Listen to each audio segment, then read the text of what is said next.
Let's get to Monday Night Football, Caroline, as Monday Night Football last night gave us a defensive battle for the ages. I call it that because I liked it. I'm going to be honest. I liked the defensive struggle that we got. The 49ers win 20-9 in a game that was really noted for the highlight plays made on the defensive side of the ball. It was interception after interception, 5 combined picks in this, but the 49ers get an ugly and important win. Brock Purdy gets an ugly and important win. The 49ers continue to move forward, and the Panthers, who we said yesterday had a tremendous opportunity to show everybody that they're different than the way people perceive the Panthers, did not take advantage of that moment.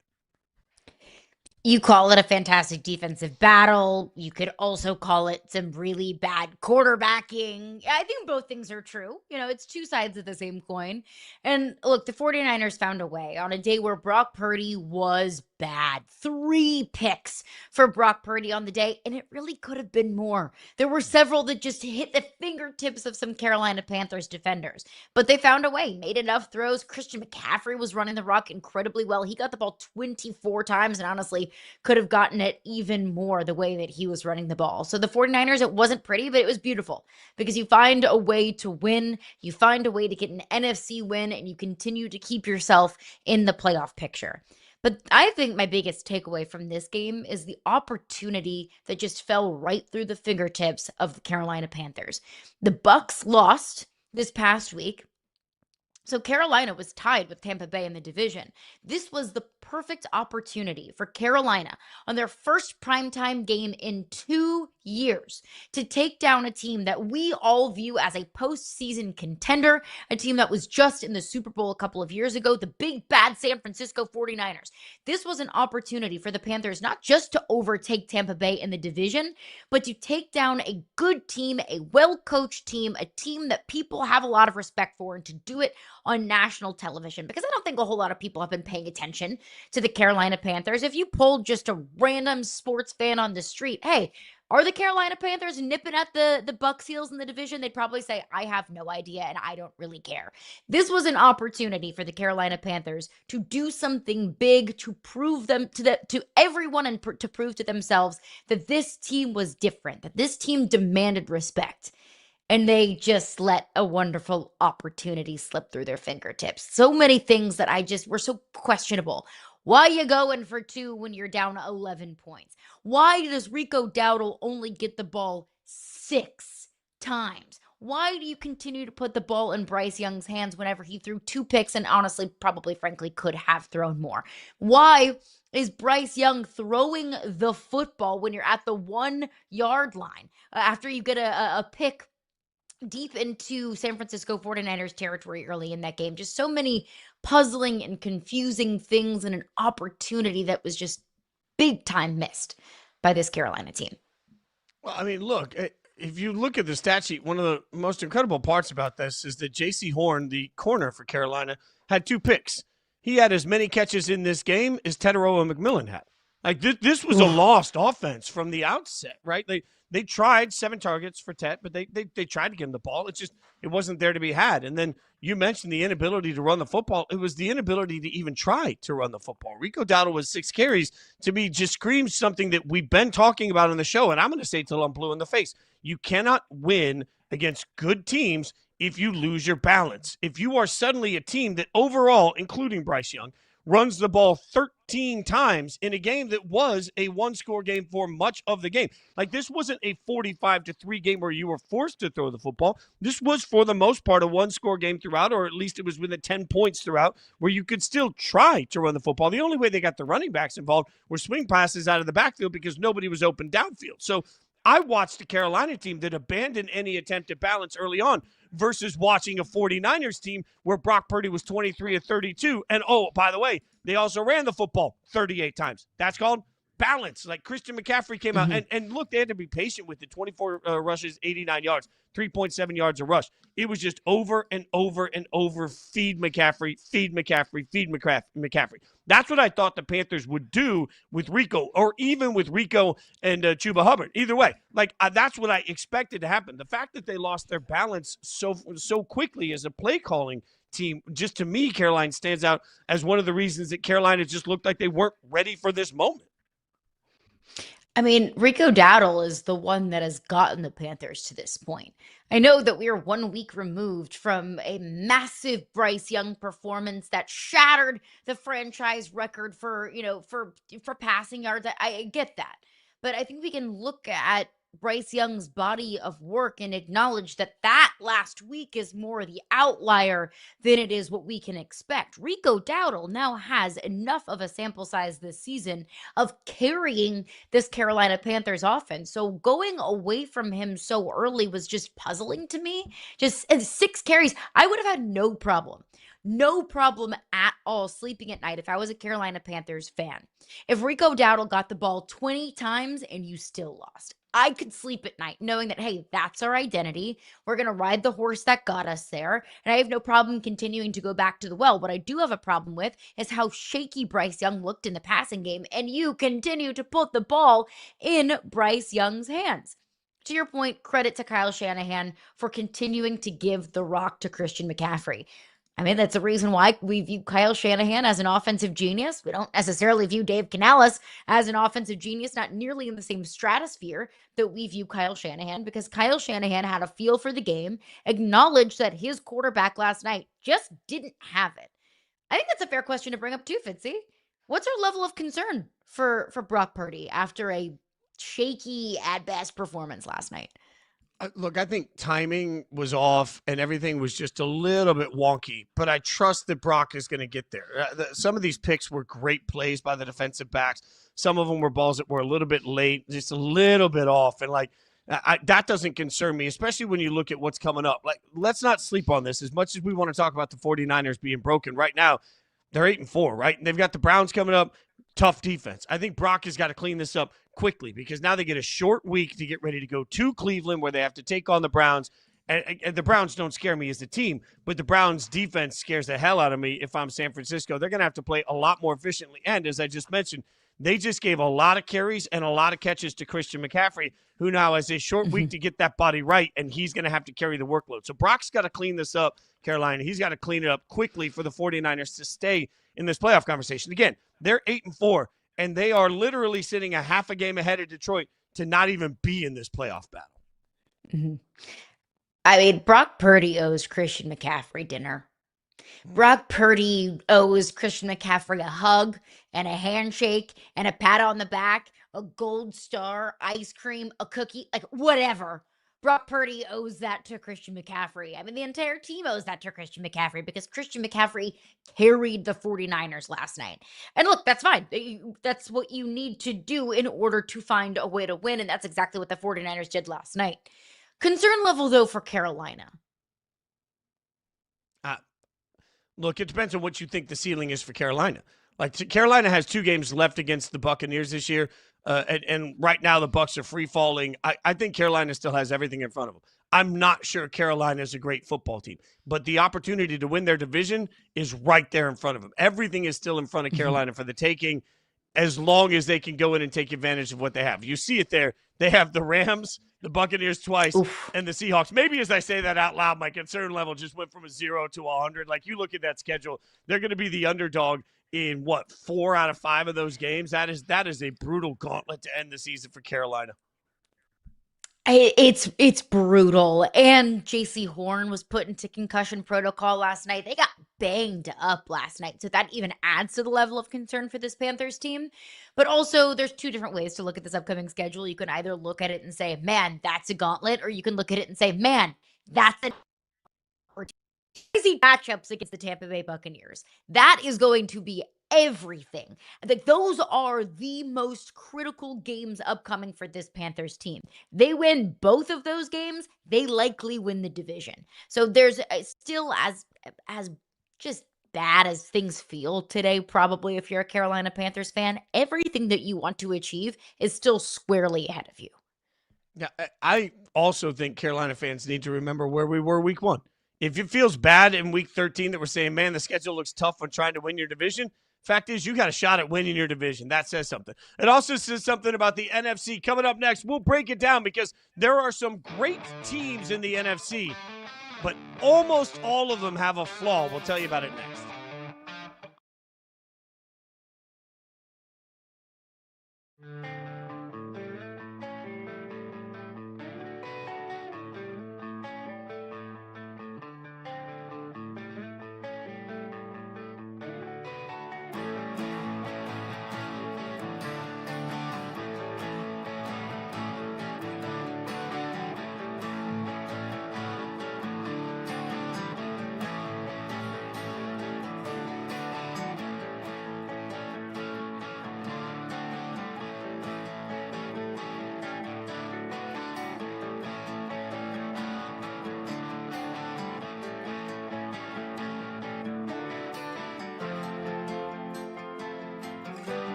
Welcome back to Yahoo Sports Daily. You see there the NFC standing. Division leaders post week 12. The Rams at 1, the Eagles at 2, the Bears at 3, the Bucks at 4, at least for now. And as much as we love these teams, it feels like there are fatal flaws everywhere. So we figure as we go into week 13, we'll take a look at some of the Achilles heels facing these teams. We'll start with number 1, the LA Rams. Caroline, I'm going to be honest. I think the only fatal flaw I see for the Rams is they better have home field advantage. I keep thinking about last year. The biggest threat that we saw to the Eagles last year in the playoffs was, frankly, the Rams. But that game was in the snow and chilly and cold and gross and all those things in Philadelphia. If that game last year had been played in L.A., I'm not sure we're not talking about the defending Super Bowl champion Rams instead of the defending Super Bowl champion Eagles. So, to me, the biggest thing here facing the Rams, I don't see a fatal flaw on the field for the Rams. I think they might be the best, the least flawed team in the entire NFL at this point. But I do think it becomes important when you look at that remaining schedule that they find a way to get themselves to the 1 seed. Tough with the Lions and the Seahawks both fighting for their playoff lives at this situation. But they need to get to the 1 seed because without home field advantage, if they got to go suddenly east to Philadelphia for the NFC Championship game, that makes me a little bit nervous unless the weather happens to be unseasonably warm. Yeah, that's what I'm saying, Fitz. That's what I've been saying, that this Rams team doesn't have a flaw. Oh, it's so refreshing to be here. Now everybody can see what I've been seeing, and I can't wait to rub it in Frank Schwab's face later when he joins us later in the show for his power rankings. But yeah, that's true. And the best way to eliminate having to go on the road in a snowy, blustery environment in the playoffs, just get the number 1 overall seed, and then you won't have to worry about that. And then they'll come to you, and everybody can enjoy some nice, beautiful, lovely LA weather in January. I am picking at straws here, and I'm being so nitpicky here because I do think the Rams are the most complete team in the NFL. But if I have to point out a flaw for this team, it's the Rams' special teams. Right now, they are 27th in average kick returns in the league. They are dead last in the league for, the longest kick return. The longest kick return that the Rams have had all season long is 32 yards. Compare that to the Jets and the Bengals and some of the bad teams in the NFL that have all had 80-plus, 90-plus yard kick returns. I look at their punt average. They're 23rd in the NFL in average punt distance. So I get it. That's nitpicky. But when we get into the playoffs, it is a margin of difference is razor thin. It is a game of inches for a reason. And special teams can swing a game one way or another. So the special teams haven't come up big in a loss for the Rams. That hasn't cost them games this year. But when you're talking about going up against the best teams in the league week over week over week, it could be the difference for a game moving forward. No, I love that by you. That's a great observation especially because considering how often thinking you take a shot every time I say this, but these games are going to be one of the margins, and field position and kicking is going to be a huge part of the margin. All right, so if we're grasping at straws to find the fatal flaw for the Rams, I don't think we have to grasp for the Eagles. Like, the Eagles have several flaws. What's the Achilles heel in your mind for the Philadelphia Eagles? They're allergic to the end zone. Like, the Eagles can't score. It's like if the Eagles can put up 24 points, they probably win. But it is so hard to watch them try and put up 24 points. I mean, like, this offense just feels so like it's lacking an identity. They want to run the football. They want to be a ground game focused team. But then we saw Saquon Barkley run for 22 yards against the Dallas Cowboys. So they just struggle to score. And yes, their defense is so good that they don't really have to score a lot. But that is their fatal flaw. The offense lacks an identity, and they cannot, for the life of them, score. Look at that tweet that's up right now. Offense currently ranks 25th in success rate, producing a positive play on offense at the same rate as the Jets. I think that puts into words what we're all seeing. And to me, it starts with the offensive line. The offensive line just isn't as good this year. The loss of Lane Johnson is going to be massive, and that impacts their inability to find balance, which I keep saying you're going to have. Saquon just isn't Saquon this year. Like, let's just have an honest moment and admit that most of us have lost parlays with Saquon numbers. Most of us have lost our fantasy leagues with Saquon in it. Like, Saquon's just not Saquon this year. And That's okay. Last year was magical, but they haven't figured out a way to figure that out. So it feels like on games when they can run the football, they can't throw the football. In games when they can throw the football, they can't run the football. They can't find balance. They can't consistently run the ball over the course of this year. And Saquon's not the threat that he's usually been. So I think if we're looking at the Achilles heel, it's obvious what it is. Now, will it cost them games? I don't know, because to your point, they've been so good. We talk about them like they're, barely 500 and struggling for their playoff lives. They are not. They're currently the 2 seed in the NFC and have a real shot at home field advantage. So I think everything's still in front of the Eagles. It's just a fair comp to make that they have some issues. What about the Bears? What's the biggest issue with the Chicago Bears right now? I think it's their defensive line. They are a bottom 5 run defense in the NFL. They're bottom 10 in sacks per game. Like, I've had so much fun watching this Bears team and watching this Bears offense click, and how many young players that they have making contributions every week, watching Caleb Williams get better week over week, watching Ben Johnson kind of settle into his role as an NFL head coach. But the defensive front concerns me, especially when they're going to have to go up against some of these higher octane offenses in the NFC. If the Bears do in fact make the postseason, their defensive front just can't go toe to toe with some of these offenses in the NFC. The problem, because you're right, everything you just said is right. And the problem is, if you just go unit by unit across the Bears, I'm not sure how we get the math that gets to them being the 3 seed right now, right? Like, there is this, and I say it all the time, better to be lucky than good. And I think just saying the Bears are lucky minimizes what the Bears have accomplished. We'll talk a lot about the Bears later in this show. But there is some element of when you just stack them up. And so often we hear people say, all right, which defense do you trust more in this matchup? Which offense do you trust more in this matchup? Which quarterback do you trust more? When you stack the Bears up against teams like the Rams, if they were to play tomorrow on a neutral field, well, I mean, who has the advantage? In every possible way, it's the Rams. When you stack them up against the Eagles, I feel like, have the advantages across the way. So, like, the Bears are tough for me this year because they are better than I think a lot of people expected them to be. And they are playing in a way where they get themselves in these close games. And then, remarkably, they're winning these close games. So you have to give that credit. But I think there's a reason why, Caroline, so many people are still looking at the Lions and saying, well, the Lions can make a run, because I don't think we know yet whether or not the Bears are actually good or if the Bears are just lucky. So, like, their biggest strength is they find a way to win. Their biggest weakness is every week I feel like they have to find a weird way to win, and I don't know how you rely on that to be your path to greatness in the NFC. And look, winning is the most important thing. Win, period, at all costs, against whoever it is, however you need to do it. This is the NFL. You get hired and fired for winning football games. But I think we can also maybe poke a little bit of a hole into who the Bears have beaten. Beaten the Steelers, who are not a good team. Like, they are in the playoff statistically today. I don't think anyone views the Steelers as a legitimate playoff team.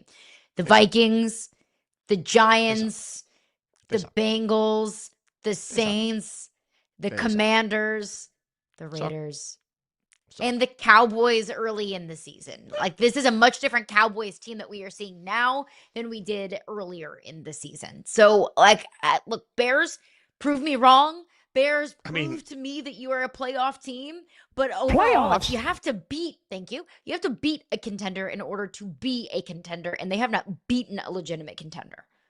Look at the schedule coming up. Eagles, they got Packers, opportunities. Browns, Packers, 49ers, Lions. Like, right now, you could sell me hard on them winning one of their remaining games this year. I don't know. So, but then I feel like I'm wildly disrespectful of all things. That is so I'll admit it. It's disrespectful. I'm being disrespectful. I just can't figure out how good the Bears actually are. There's one more realistic. Get in here.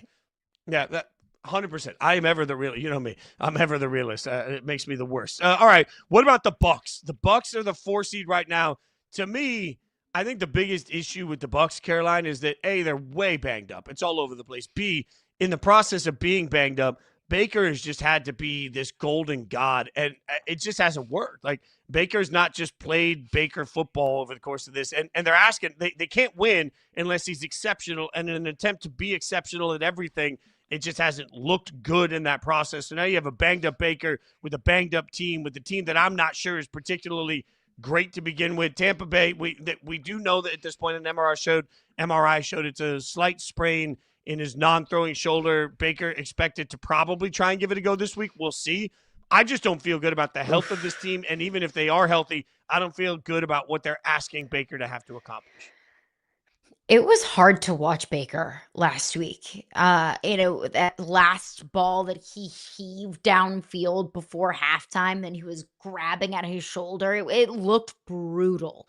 So, yeah, it's injuries. That's the fatal flaw on this team. And the injuries, I think, lead to all of these other issues that we're seeing for the Bucs offense. They don't have balance offensively. Well, it's because Bucky Irving's hurt.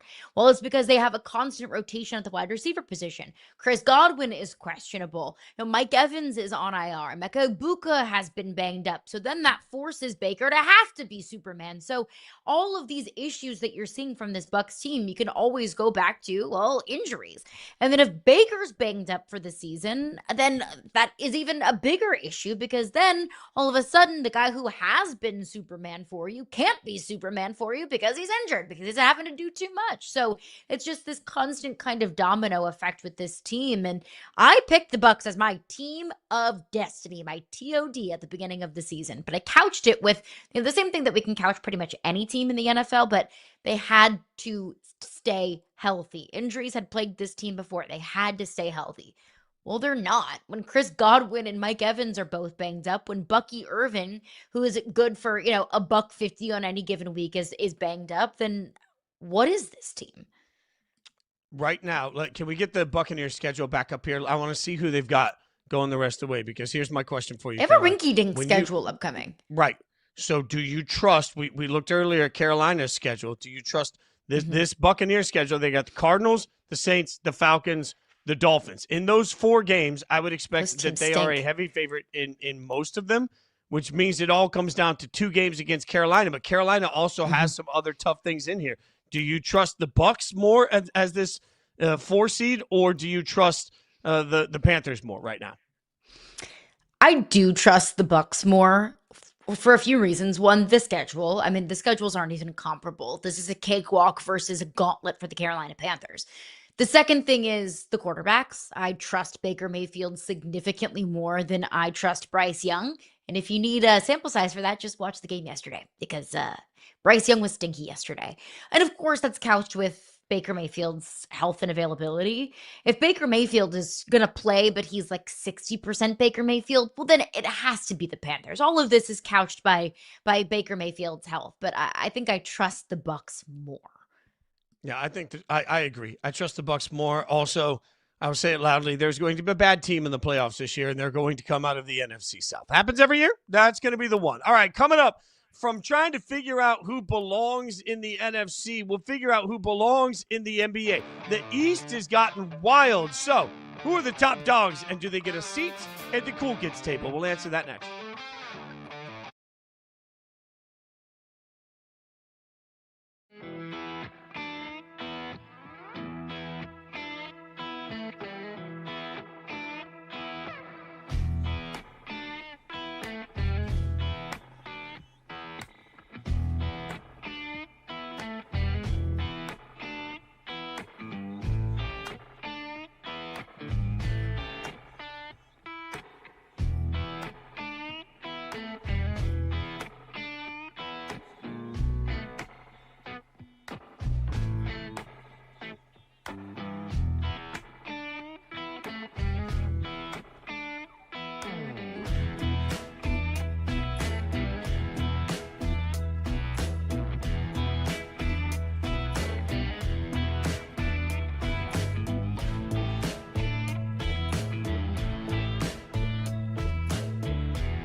You can't sit with us. Before the season started, some people thought the East would be the Cavs, the Knicks, and the Magic.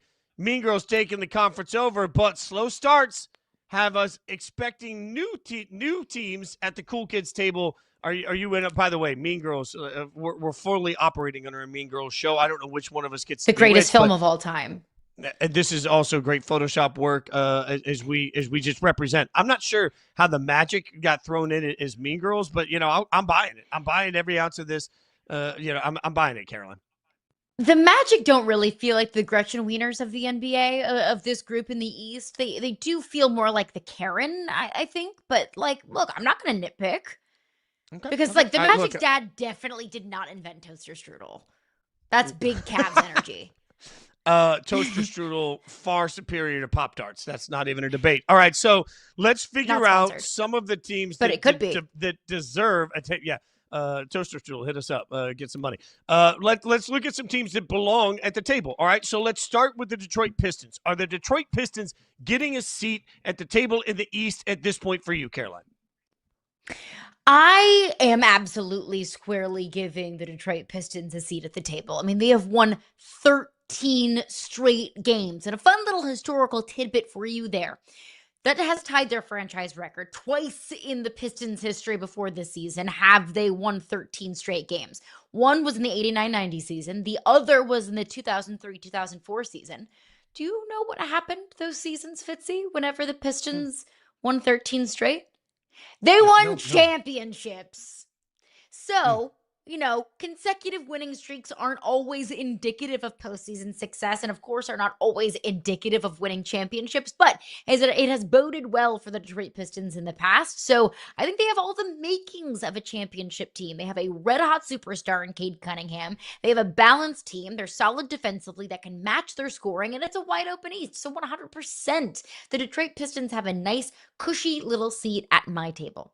Where we're serving turducken. I just love how gently you said that, because you could have said, for only the second time in my lifetime, the Pistons have won 13 straight games. You could have said that. I could say three times in my lifetime. Third time in your lifetime. I'm far older. Yeah, I'm far older than you are. So, but even then, it's impactful when I say for only the third time in my lifetime. Oh, look, part of this is the 13 wins in a row. Part of this is the balance that they have. They're ranked number 3 in defense. They're ranked number 7 in offense, which I like. But really, a lot of this comes down to the Cadillac for me. I'm all in on Cade Cunningham. 27.1 points, 9.6 assists, 1.3 steals, all career highs. But really, it's just about his willingness night in and night out to take over in every possible way, at every possible point in the game. Cade Cunningham is becoming a superstar in front of our very eyes, and I think that's part of the progression that has to happen when you look at who's going to separate in the East. Part of the questions we were having, understanding the East so different than the West, because the West, we knew there were great teams. The East looked wide open. If you're going to take advantage of a wide open conference, you've got to have somebody, I think, that night in and night out can will you to victory, and that has been Cade. So because I'm all in on Cade, I say, hell yes. Not only am I saving the Pistons a seat at the table, they get like a prime seat at the table. They get to sit down. They're immediately acknowledged by the other Mean Girls. They are now one of the cool kids. Like, there's no more working this in. They are at the table. They get to eat with the cool kids, and everything is working fine. So what about They're making fetch happen. Okay. Now, see, I can't say making fetch happen because it's just not buyable for a million times. But they're making fetch happen. It just doesn't work. It works for you. It doesn't. Okay, I'll try. It felt nice. That was good delivery. I like the shoulder. That you put into it. Are the Miami Heat making fetch happen? I've got to stop. They're not making fetch happen, but they do have a seat at the table. Like, they are wearing pink on Wednesdays. I am saving them a seat because I'm going to allow Tyler Hero more time to get acclimated in this overhauled new look Miami Heat offense. Like, he made his debut last night, 24 points against the Dallas Mavericks in what was a way closer game than it really needed to be.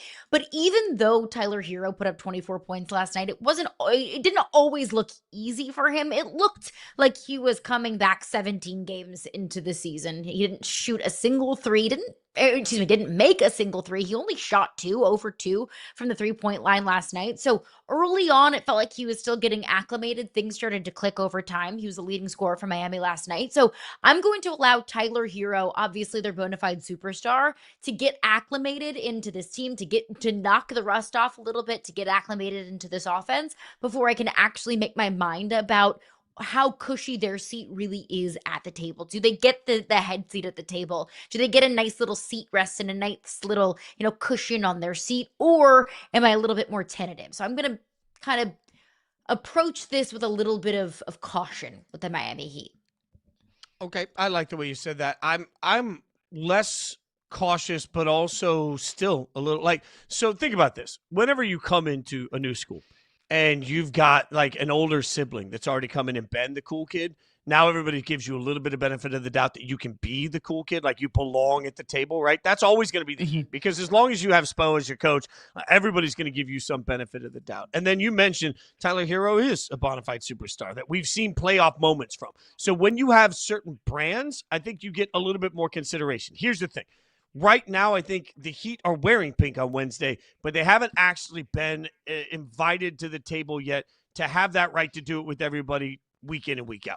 Part of this is pace of play. And I look at this pace of play, which has absolutely been astronomical for them, 106.14, the fastest since the 91-92 season, right? Jeez. That is not the way that this team has typically played. Look at that last year, fast break points, 14.3. This year, 19.2 points per game. What a drastic change. Now, a couple things about this concern me. Number one, it's new, it's awesome, it's great, but that there's going to be an adjustment. The NBA season is a long season. I question whether or not the rest of the league will start to catch up to this pace of play and then figure out how to defend it. Once they figure out how to slow it down, who are the Heat? The other part of it is I get genuinely worried. We spent so much time on this show talking about injuries and the impact that they have on the NBA in the current system and the way their schedule is constructed. We talked all the time about, calf injuries and ankle injuries and heel injuries. When I see pace of play like that, when I see a meteoric rise in pace of play, my first thought is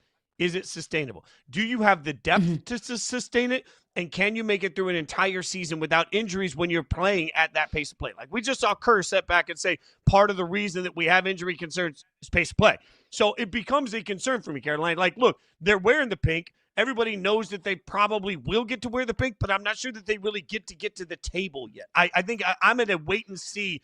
It's early. So far, you look like one of the cool kids. I think you're going to be accepted as one of the cool kids. I'd like to have until January, February to decide whether or not you actually belong. Let's see if you sustain as a cool kid before I let you at the table. Is that fair?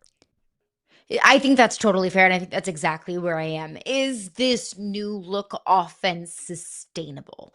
Can you sustain this level of play over the grind of a season? And how much better does Tyler Hero look? How much more comfortable does he look in this new look offense? Because he wasn't available for any of the new install. He wasn't available earlier in the season to get his legs underneath him and to get a good grasp and get comfortable in this offense. So I want more time with the Miami Heat. Like with the Pistons, done, signed, sealed, delivered, sends it in. They are legitimate contenders. I need more time with Miami. Yeah, I think we both agree so far on where we are. So let's get a third team in here. And this third team, surprising a lot of people, the Toronto Raptors, 13-5. Are we saving the Raptors a seat with the cool kids in the East? I think I am. And I am not totally confident in saying that. But where things are right now, I am. Look, they've won 8 straight. And you can poke holes in that and say, okay, well, they've beaten the crummy crappy Nets and the crummy crappy Wizards and the crummy crappy Pacers. They've beaten the Hornets. Not a crummy crappy team, but still a team that's beatable. So you can say, okay, well, yeah, you've beaten bad teams. But I think you still do get a little bit of credit for beating up on bad teams, because when you beat bad teams, you're not a bad team. So I do want to see more of a proof of concept for the Raptors against legitimate contending teams to see how they can fare against some of the better teams in the league, but I still will give them credit for beating up on the bad teams. I'm also impressed with Toronto's depth, that it's not just Brandon Ingram. It's not just Scotty Barnes. It's not just RJ Barrett. It's also Grady Dick. It's also Agbaji. We're seeing more production up and down this lineup, and I think that kind of depth is sustainable. We question the sustainability sustainability of this level of play for the Heat. Well, I can count on and can bet on sustainability for a level of play whenever there are 5 guys that you can trust off the bench and several different combinations that you can trust to score. I'm out. We're being too nice. I'm out. There's only so many seats at the table. You can't be out in November. Everybody's too for a crammed team that's up. won 8 straight. Look, I'm out. I'm out. Look, I love your point on depth. It's an important point. But they beat slop. All right. They've beaten slop. You were way too kind on it. They have beaten up on, like, they bullied all of the fat kids, and now, like, they got to figure out what they actually are. And yes, but, like, do we believe this is the real Brandon Ingram? I think that's the biggest question for the Raptors moving forward, is that, are we seeing a changed, resurgent, oh my God, Brandon Ingram? Is this the sustainable version of Brandon Ingram that we're going to get all season long? Or are we watching a team beat up on a bunch of bad teams with a player that's a little bit hot early in the season, again, against mediocre opponents? Like, there's only so much a little bit room at the hot table. is maybe not fair. He's hot. Okay. He's hot.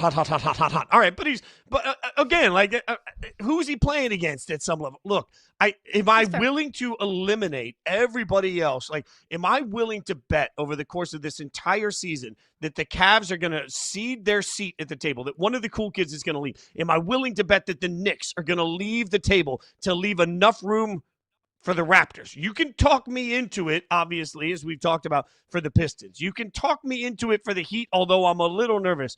On the Raptors, I just don't know where the line is between, yeah, this is fun and it's entertaining early in the season, and I enjoy watching them play right now. I enjoy what's happening for Brandon Ingram. Easy guy to root for on the court.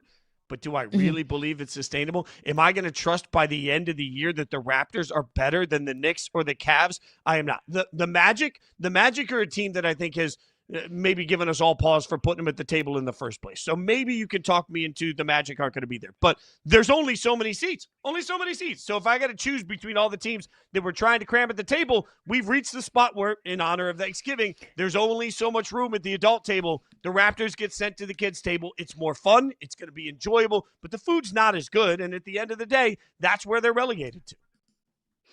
Wait and see mode. That's exactly where I am with both Miami and Toronto. Wait and see. Show me that you can do it against legitimate contenders. And if the Raptors have enough rinky-dinks on their schedule upcoming and that's what gets them into the postseason, then so be it. Then they'll get bounced in the first round of the playoffs. So you can say, hey, we made the postseason. Same thing with Miami. If Miami can just figure it out enough to piece together enough wins and they get bounced in the first round of the postseason, like, I don't know how satisfied Miami fans are going to be, but I'm in wait and see mode, not with Detroit. Detroit, I'm good. I've seen enough. I'm good. It's before Thanksgiving, and I'm willing to say that I don't need to wait and see anymore. I've seen enough. I've seen enough good. Toronto and Miami, I'm in wait and see mode. I think what's hard on all of this is, I guess it depends on what we define as needing a seat at the table, right? Like, because I can talk myself into, sure, the Raptors can make the playoffs, but do I believe that the Raptors are a legitimate contender to come out of the East? No, I do not. Like, that's like a championship contender.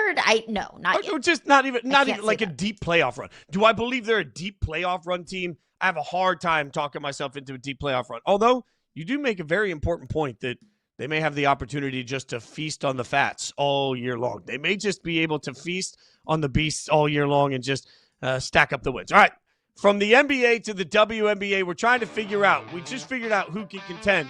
What we're trying to figure out in the WNBA is who's even going to be playing. We'll give you the latest updates on CBS and what you need to know about why it matters so much right now.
Report, the WNBA Players Association doesn't see the league proposal of a $1.1 million max salary as moving negotiations forward. According to the AP, the WNBA had proposed a max salary increase from $250K to more than $1.1 million and will be available to more than one player per team. And this is where there's nuance to this discussion. Caroline Fenton, Jason Fitz, Yahoo Sports Daily.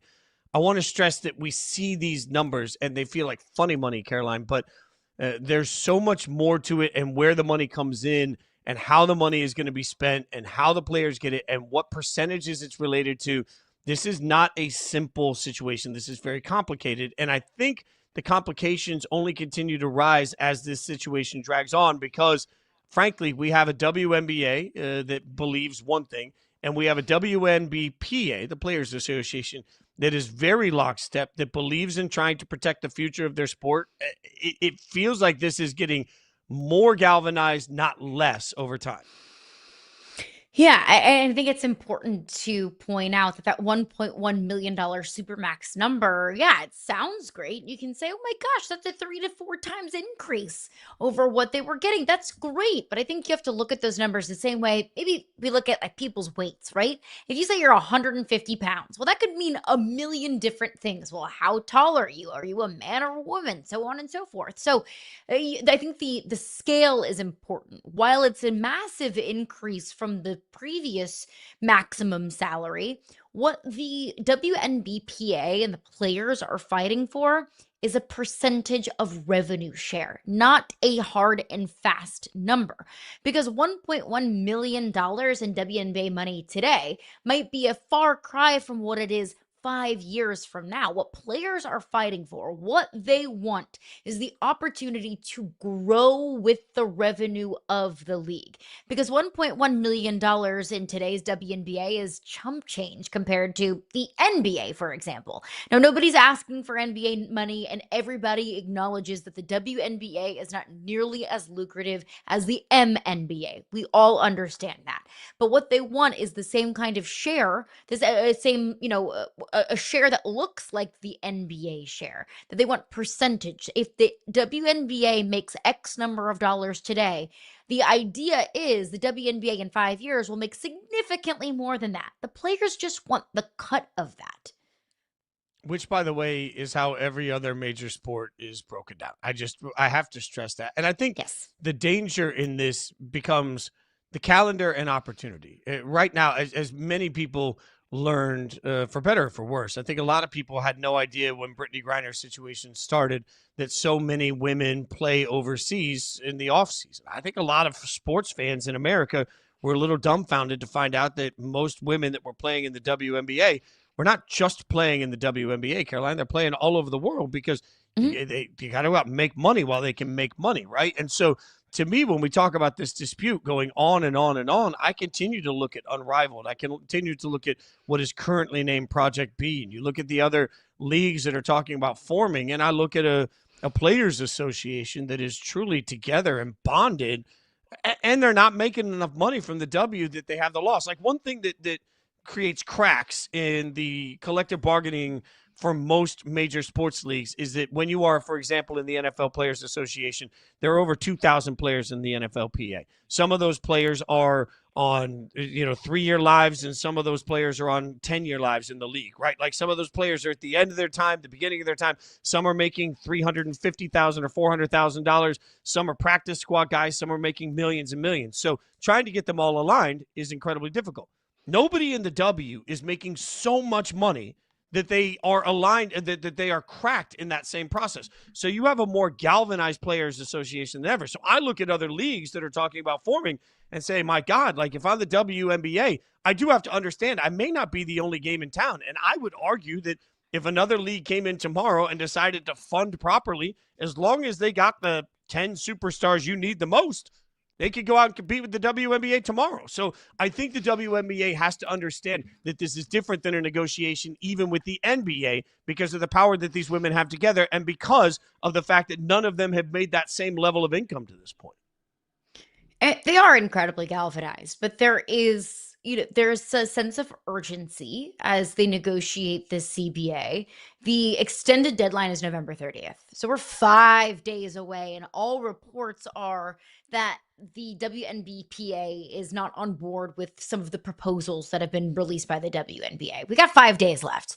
And look, there you could always have another extension. We can go into a period where they just continue to operate under the existing CBA, but with the understanding that the players can strike at any time that they want. So they have the currently extended deadline here. We also have to remember that there are 2 teams that are going to be hosting an expansion draft for 2 teams. So that adds another wrench into the calendar. The last time they negotiated the CBA was in 2019. They were able to have that 2-month extension, but they didn't have an expansion draft. Adding an expansion draft, if you keep pushing that back, well, that pushes back the entire league calendar. We're in such a critical period of expansion and growth in the WNBA that it would be such a detriment to the league if they have to keep pushing things back. If you push back the expansion draft and you push back the WNBA draft, God forbid you even miss games because of this. I know we're a far cry from that, but if you can't come to an agreement, that everything just continues to get pushed back. So that's the kind of sense of urgency that I think both sides should be playing with here. And you do very smartly point out the other leagues that are coming up. Unrivaled is entering its 3rd year. Project B is upcoming. You have players that are playing overseas in different countries and different leagues because they can make money from those leagues. That the WNBA just isn't lucrative enough to exist and to survive on the salaries that they're making. But also, let's not forget, the WNBA has been around as long as I've been alive. The WNBA is still the pinnacle of women's basketball in this country. Unrivaled, as successful as it's been, is still in its infancy. Project B is still becoming established. The WNBA is the most well-established league that professional women's basketball players have. It is still the pinnacle. There's something about consistency, and there is something about standing the test of time that puts the WNBA on a different kind of pedestal versus some of these other leagues. I think it's also important to point out that with Project B, this is something that Cassandra Negley, my co-host on Hoops 360, does a fantastic job of covering women's basketball. She pointed out to me that Project B is overseas, that there are endorsement opportunities that might not be afforded to players that play in Project B that they would, say, in the WNBA. Now, you can play in both. You can play in Project B and you can play in the WNBA. You can play in the WNBA and you can play in Unrivaled. But there are lucrative endorsement opportunities. We've obviously seen it with Caitlin Clark. We've seen it with Angel Reese. We've seen it with Paige Beckers. We've seen it with Asia Wilson. They have these multi-million-dollar endorsement deals right here in the U.S. If it's year 1 of you playing in Project B overseas, I don't think you're going to get those multi-million-dollar Nike, Gatorade, Adidas kind of deals. So there's the endorsement money that you're not afforded overseas that you are here in the US. I still think we're a far cry from some of these other leagues overtaking the W, but it is something that the W has to pay attention to. Yeah, and look, that's something, I've know a couple of guys that play men's basketball overseas, and it's funny that they're basically invisible here. You make a very good point. They're basically invisible when it comes to it, even though they have success where they're able to play. So it certainly, and it should be pointed out, one of the things that's going to become a problem here as this grows is the WNBA wants prioritization, right? That's something that they're going to demand, and something you've talked about, right? Like, which for everybody listening, like Caroline, that means that the WNBA through this process is going to say, hey, you can play anywhere, you can do whatever you want, but we want to make sure that we are your main priority. That's also going to be a sticking point. Yeah, I'm glad that you brought that up. That's one thing that's being negotiated in the CBA, and something that the WNBA is pushing hard for is it's what's called prioritization. So if you are playing overseas, if you're playing in alternate leagues, which pretty much every player in the WNBA does, if there are scheduling conflicts or if there is anything that might come up with this other league, your WNBA club gets the priority. They have priority over any of your other business ventures or any of your other basketball ventures. If there's game overseas, game in the play, game in the W, that the WNBA gets, like the word says, priority over any other basketball ventures that you might be going under. And that's something that exists in the current CBA and something that the WNBA continues to push for as we get the inception of some of these other leagues.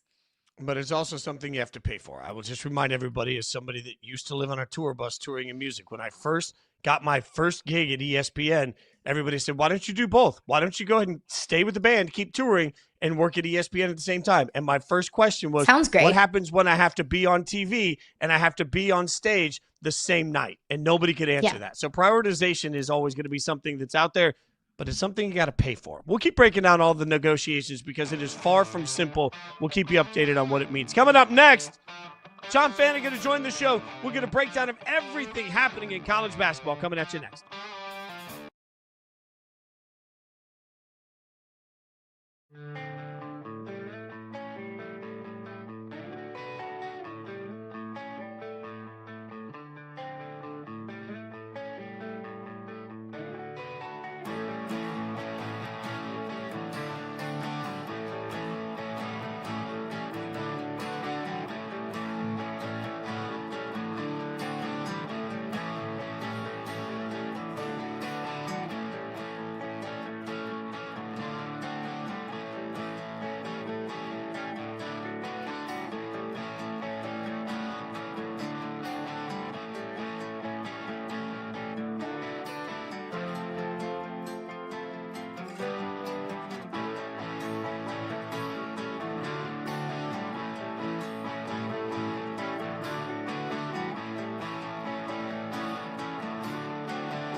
Breaking the Browns naming quarterback Shedeur Sanders their starting quarterback this week against 49ers. Kevin Stefanski announced Dylan Gabriel cleared concussion protocol, but the Browns are opting to roll with Shedeur for week 13. With that being said, we'll welcome in our college basketball expert, but resident Browns fan John Fanta to the show. We'll get to college basketball in a second, but first, your reaction. Shedeur kicked my beloved Raiders' butt. How are we feeling, John? Well, it was a good performance, Jason. And you know what? I want to give Shedeur his flowers because the amount of pressure, the amount of stress, I don't care that it was the Raiders. Do you know how bad the Browns offense has looked? It's been terrible. They have struggled to get past 17 points. They've struggled to score in double figures at times. It's been the worst offense in the league. And you know what? It wasn't a work of art start. I mean, it's not like he had 20 completions and threw for 320 yards, but he ran the offense well. And with Cleveland's defense, I think the saddest part about this is that if the Browns had decent quarterback play, they'd probably be in the playoff mix because of how good that defense is. But I thought Shedeur did a good job in his debut. He didn't try to overcomplicate things. He got rid of the ball. The big knock on him in the preseason was he was hanging on the ball too long. And obviously this guy carries so much of a polarizing effect, whether you love or don't like him. I judge what I saw on the field. And what I saw on the field was a guy who was a fifth round pick, taking the reins of a 2-win team that needed a jolt of energy in some way, shape, or form. And he gave them that. And I saw a team that played harder with him taking the snaps. It's a good performance for Shedeur Sanders. He deserves to be the starting quarterback next week for the Browns. He should be the starting quarterback for this team the remainder of the year. Dylan Gabriel ain't it. Hey, when you're a Browns fan, you will take any win that you can get, no matter who is quarterbacking for that team. But look, we got so much football coming up this weekend, but we also have so much basketball coming up this weekend as well. It is feast week, so let's get into some college hoops. Vegas was the epicenter of college hoops last night. It will continue to be over the next couple of weeks for the Players Era Championship. We have it both on the men's and the women's side. We got action started on the men's side last night. Some great matchups, 9 games, 9 ranked teams in action. What did you learn last night in Vegas? What I learned is that Gonzaga can win the national championship. Yeah, Mark Few could do it. He's got that type of team. His team is of grown men. At times last night, when you looked at their 5 on the floor, the youngest age was 22. I mean, you've got 23, 24-year-olds. He's been able to get some players that have just stayed in college. And let's think about Gonzaga. Graham Ike has taken his game to the next level. That guy is a bull. He is so tough to stop, and you could see his defense in that picture. Tyon Grant-Foster has become an elite scorer. They've just got pieces, guys, and those pieces are around 6'6", 6'7", 6'8". They've got versatility. They can defend. Alabama, it's very hard to overpower Alabama. Nate Oates' team keeps coming at you in waves. LeBaron Feinlein is so good. But last night, whether it was Braden Huff, whether it was Tyon Grant-Foster, who was at Grand Canyon and now at Gonzaga, he just continues to up his game on the offensive end of the floor, but also a good rebounder. And I look at the rebounding. Gonzaga destroyed Alabama on the glass, 48-36. Mark Few has been waiting on that elusive championship. And I think people look at Gonzaga, they don't fully realize how unbelievable of a job that he has done. Gonzaga is just a wagon. They make the second weekend of the tournament. They've done it for the last decade. Now he's got the pieces between Ike, between Grant-Foster, between Huff, between Adam Miller. They're old. They fill it up. They're long so they can defend. Gonzaga really showed out. The other team that made a statement of their own was Iowa State. Iowa State beating St. John's in a really good game by 1. Taman Lipsey had a late injury in that game, and TJ Otzelberger's team did not relent. And when I look at Iowa State, Milan Momcilovic had a huge game.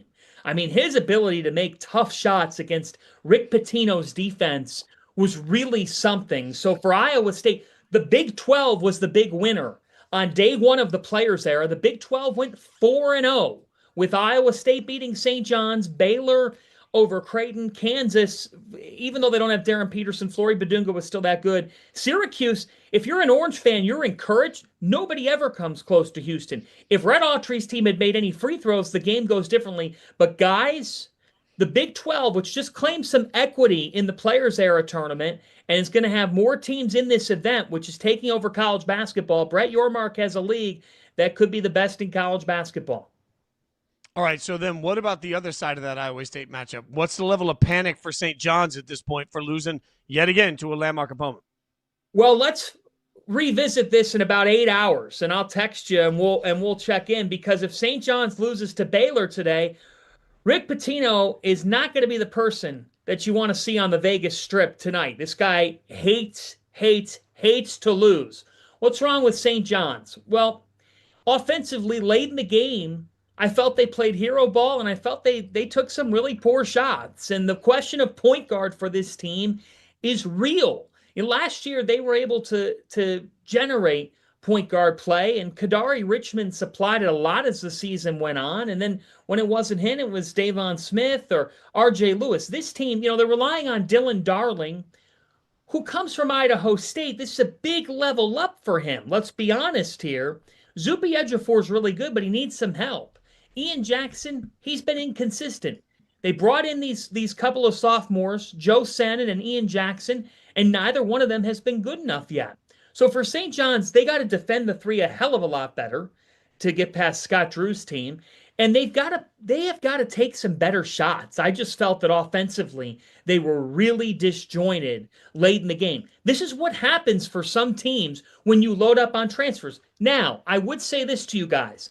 St. John's this time last year lost by 1 to Baylor in the Bahamas.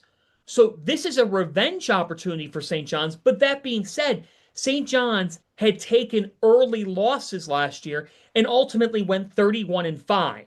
So I wouldn't hit the panic button just yet. This is a tournament team. It's a good team. But are they a great team? Not at the moment. They must win today. And one team that did win last night, that was Auburn over Oregon. And Auburn is a 1 point loss to Houston away from being undefeated. What is your early impression of the Stephen Pearl era at Auburn after Bruce Pearl stepped away?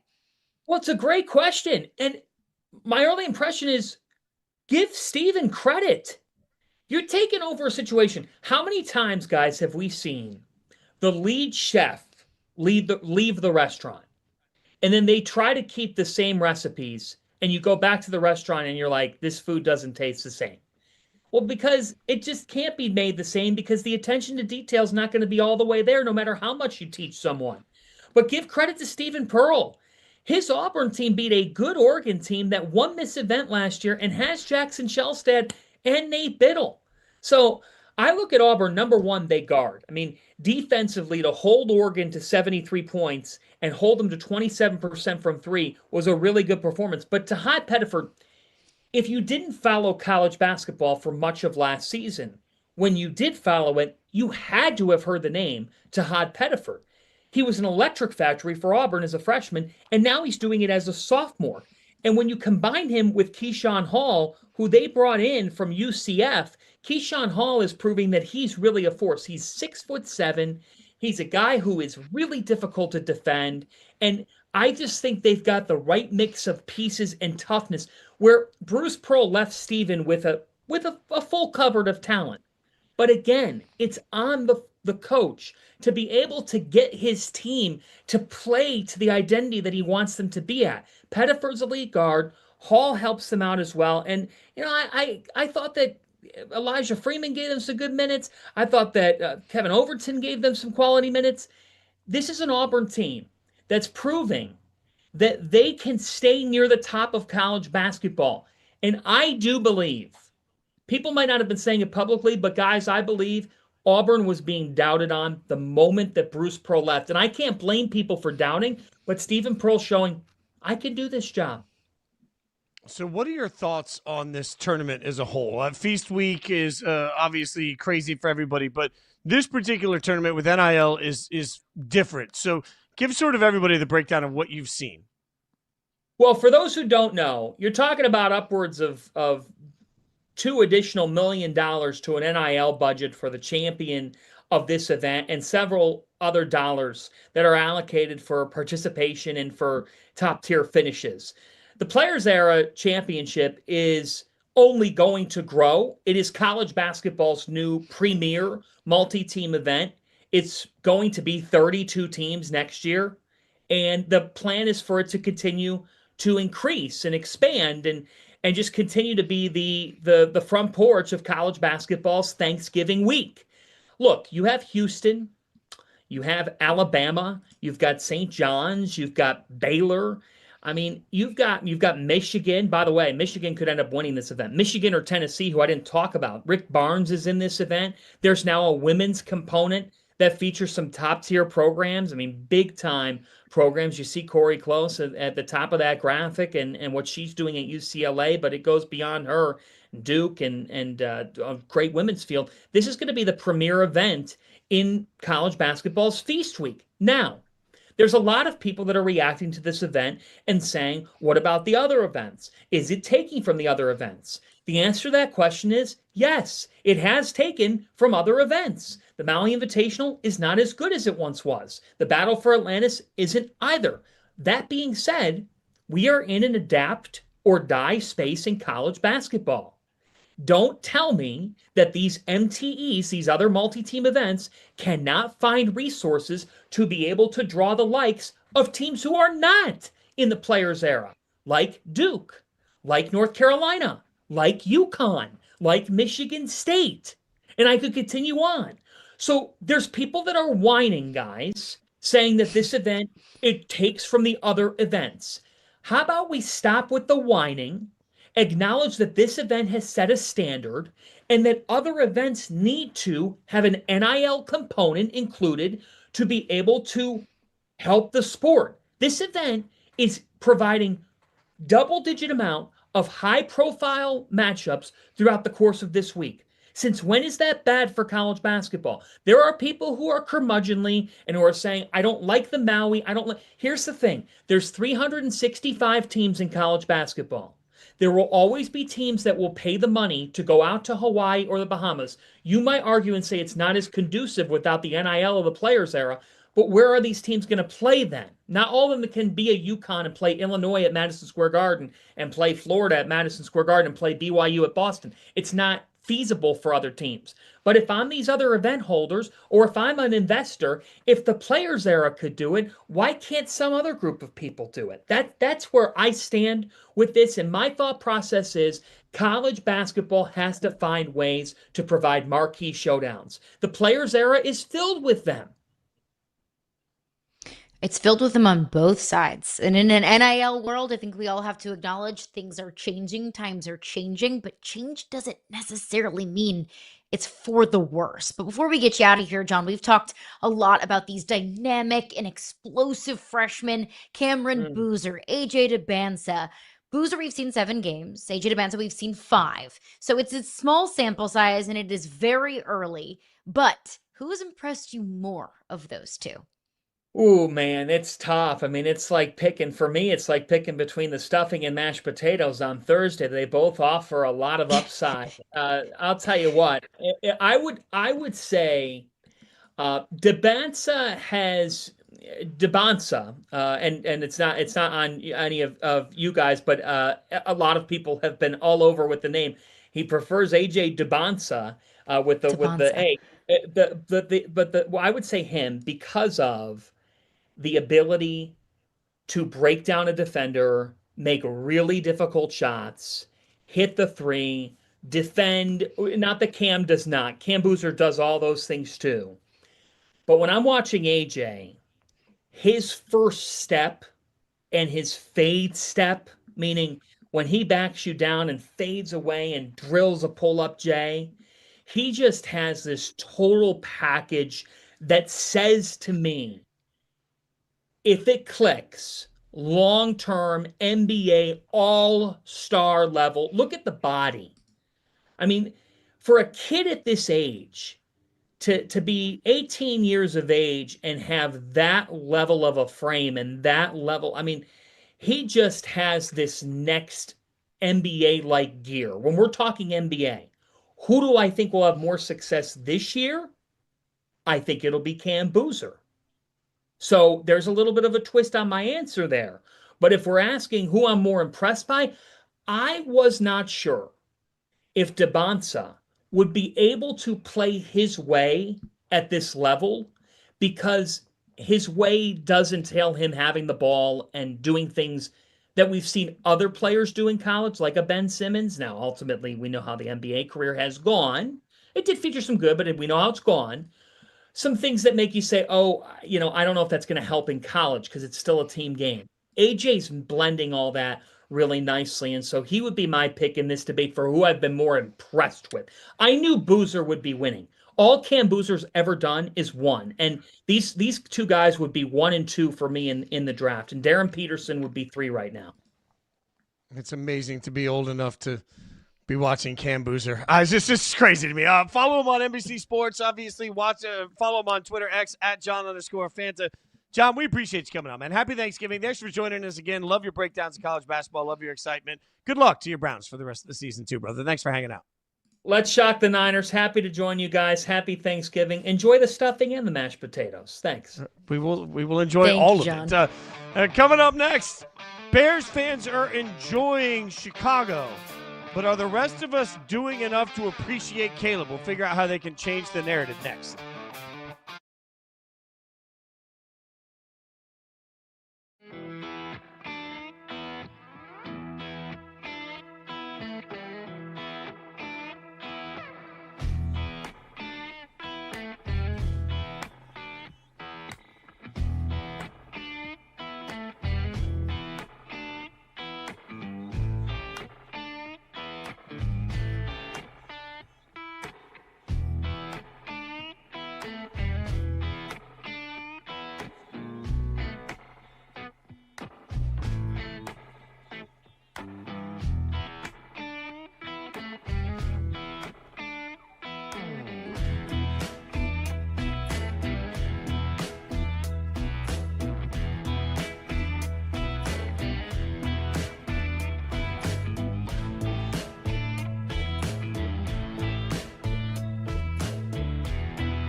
Caleb Williams during the Bears 4-game win streak, 932 passing yards, 163 rushing yards, 8 total touchdowns, no picks.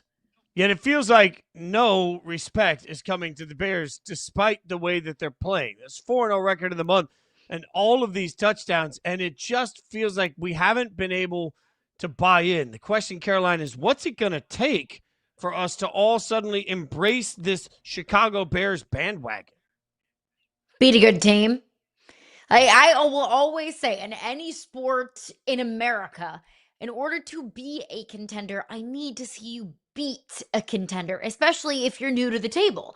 Like the Chicago Bears are new to the table. Like the Kansas City Chiefs, the Philadelphia Eagles, they've built up enough equity that I can call them a contender from day one. But the Chicago Bears have beaten the Steelers, the Vikings, the Giants, the Bengals, the Saints, the Commanders, the Raiders, and the Cowboys early in the season when they looked like a far cry of a team that we're seeing right now that actually looks like a playoff contender. The Bears have not beaten a good team on their schedule. In fact, they've lost to the contenders. They've lost to the Lions. They've lost to the Ravens and TBD if we really view them as even contenders. Now, the Bears have several opportunities upcoming on their schedule. They play the Eagles this week. They get the Packers twice. They have the 49ers. They have the Lions. Like, they have several opportunities to beat legitimate contenders. It starts against the Eagles this week, but I need to see the Bears beat a good team. I think we all need to see the Bears beat a good team on primetime television when we are all watching and we can legitimately say, yes, this is a different Bears team. Because I don't think a lot of just casual viewers realize the Bears are 8-3 because they're not playing primetime games in primetime kind of matchups. Yeah, but I think part of this has to come back, Caroline, to the fact that at some point people make up their minds. And once they make up their minds, they don't want to hear different. We're slow on certain quarterbacks. We're just slow to evolve our opinions. And because here's my pushback. You're right that the Bears need a key win. I guess I would just ask the world, is Drake May beating stacking up key wins? Is Drake May out beat the here Bills. Putting up? That's when we changed our minds about Drake May and the Patriots. That's one. When they Since beat then, the Bills, it was different. But since the Bills, it's been the Saints, the Titans, the Browns, the Falcons, the Bucks, the Jets, and the Bengals. Those are the wins we're talking about for Drake May. And he's an MVP candidate. We won't even give credit to Caleb for the fact that Caleb looks different in this offense. Like, people are saying, well, it's coming along. It's coming along. Like, we don't say that with Drake May. So I think what's maddening to me is I feel like people came into the draft process and made up their mind some kind of way about Caleb Williams because whether or not they didn't like the crying or the painted fingernails, whatever it was, it created narratives. And then in season one, when through no fault of his own, the Bears decided to put absolutely incompetent coaches around him that tried to destroy the kid's career, then we turned around and we decided that meant Caleb wasn't going to be very good. Like, every time we have a let's redraft the draft from a couple of years ago conversation, it's really, well, how great is Jaden? How great is Drake? And we don't even want to include Caleb in that combo. And I guess, to me, what's frustrating about that is that Jaden Daniels last year won really lucky football games. And we turned around and said, yeah, but Jaden's the man. Drake May this year is beating just slop everywhere. And we're like, oh, Drake May's the man. And then we see Caleb and we're like, well, I mean, let's wait until he does it against somebody that's actually a valid opponent. Like, I just think we're taking forever to shift on Caleb. And I'm not saying that we should turn around and create a statue for him. I just want him to get the same level of benefit of the doubt that we've wildly tried to give Michael Penix Jr. from that draft class, that we stupidly tried to give J.J. McCarthy, that we're trying to force onto Bo Nix even though he's losing teams. Like, it just feels like the one quarterback in that class that we're not willing to turn around and say, hey, you know what? He's doing pretty good. Is Caleb. And I don't know why. And I think the difference between he and Drake May, because you bring up a fair point. It's not like the Patriots have necessarily had a gauntlet, but the Patriots have beaten the Bucks and the Bills. That is better than any win that the Bears have on their schedule. The other thing is the Bears are barely, no pun intended, beating bad teams. They beat a bad Steelers team by a field goal. They beat a bad Vikings team by 2 points. They beat a bad Giants team by 4. They gave up 42 points to the Bengals and beat them by 1 score. They obliterated the Saints, but everybody obliterates the Saints. So, I guess you'll get credit for that, but you're not doing anything that the Falcons can't do. And I think that the Bears are a far better team than the Falcons are. They can achieve far more than the Falcons can. So I think think that is the difference as well. It's not just who they've beaten or the teams on their schedule. It's how they've beaten them in the process and how it's looked. It's also, I think, the pieces around Caleb Williams versus Drake May. I would venture to say that Roma Dunze and DJ Moore are a better 1-2 duo than anything that Drake May has in New England.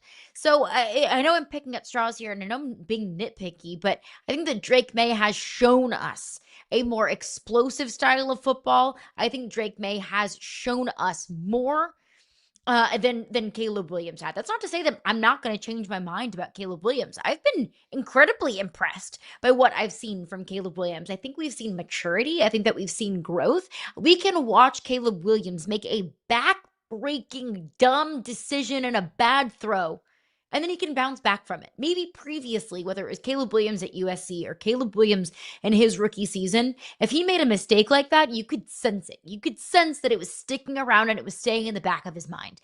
That's a different Caleb Williams. He can be far more of a goldfish now than he was previously. And I think that's huge. And that's credit to him. That's credit to Ben Johnson to show that maturation process.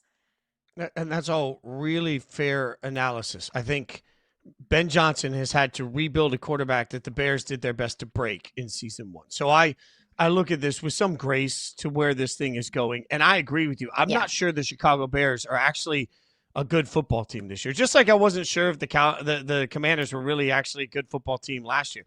What is surprising to me is that through all of this process for Caleb Williams, through the process of learning the new offense and trying to figure out some of the habits that were bad. And I realize Drake May has done the same things. He's had to do the same things this year with Josh McDaniels and Mike Vrabel, certainly. It just feels like we're so slow to turn the ship. And I feel this has happened a few times with quarterbacks. Like when Lamar first got into the league, it took forever, I feel like, for people to turn around and acknowledge, hey, Lamar actually might be really good at this. When Josh Allen first got into the league, it took forever for people to acknowledge that Josh might actually be good. Like I remember people doing breakdown after breakdown of why his inaccuracy was going to be something that could never be fixed, right?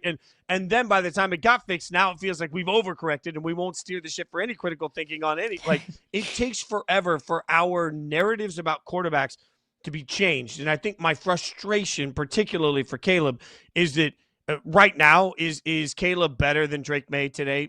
I don't think so. I think that's probably pretty fair. Does Caleb have a better upside than Jaden Daniels? Probably not, because we've seen what Jaden can absolutely live to. Mm-hmm. But it feels like he's relegated to even a lower conversation at times than Penix, than Bo and JJ. And I can't handle that. In my mind, I've seen a Bears organization try and go full Trevor Lawrence. Like I would argue that the Jags ruined Trevor Lawrence. The Bears did their best in year 1 with Eberflus and with just a terrible hired offensive coordinator. Like they did their best to ruin Caleb. And he's managed to undo a lot of that bad in a really short amount of time. I'd argue he has 12 games of competent coaching, and we're seeing this meteoric rise. So I just want to see, maybe meteoric's a little overstated. We're seeing a rise in his capability, right? I want to see that continue. To that point, they had his schedule up earlier. I will say, if they beat the Eagles, I want to believe this weekend. If they beat the Eagles, everybody will turn around. Everybody will come up roses. But Caroline, I also think like if they beat the Eagles, Monday it's going to be what's wrong with Philly. Like that's just where we are on the Bears and Caleb. And that is the conversation, I think, a lot of times. When we talk about the Eagles, the reigning Super Bowl champions, who we view as legitimate Super Bowl contenders, who the General Football Society views as Super Bowl contenders, they will be the story. It's the same thing with the Bills. It's the same thing with the Chiefs. With these teams that we put on a different pedestal because they've deserved it. They've earned it. They deserve it. They will be the story in a win or a loss. But that will start to change my mind about what this Bears team is. I'm not going to put my money on it, frankly. I think the biggest fatal flaw of this Chicago team is their defensive front. They can't stop the line. This is a perfect opportunity for Saquon Barkley to have a bounce back, get back kind of game after a 22-yard performance against the Cowboys. Again, Bears, prove me wrong. But even if the Bears, let's say they, with this grind of a schedule that they have upcoming against these legitimate contending teams, the Eagles, the Packers, I'll throw the Niners in that conversation, and the Lions, those next 5 games. If the Bears win 1 or 2 of them, that's going to be great and it's going to be exciting and it's going to be great experience against Super Bowl contending teams. It's not going to be enough, I don't think, to make the playoffs. But even if the Bears don't make the postseason, I think Bears fans have every reason to be optimistic because I think the Caleb Williams and Ben Johnson marriage is a good one. And you look at their 4 leading receivers. Roma Dunze on a rookie contract. DJ Moore, only 28 years old. Colston Loveland, rookie. Luther Burden, rookie. Those are all young and young stars that are being huge contributors for this team. And then we can also add on top of the fact that Kyle Monangai is their second leading rusher, and he's getting better week over week over week. He's also a rookie. You have such a young core on rookie deals, majority of these guys on rookie deals, that you can build year over year on what they're building this season. I think I don't think there's another team in the NFL that has a higher ceiling than what the Bears have right now. I don't disagree. I think Bears fans will lose their minds if they start 8-3 and don't make the playoffs. That being said, let's find out how much Frank disrespected him. It's time for the Power Frankings. Frank Schwab going to join us next. We'll see who he's finally got at the top of the leaderboard.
Welcome back to Yahoo Sports Daily. It's time for the Power Rankings, or the Power Frankings in this case, where we bring on Frank Schwab. You can watch him on Inside Coverage all the time on yahoosports.tv and wherever you get your free TV channels.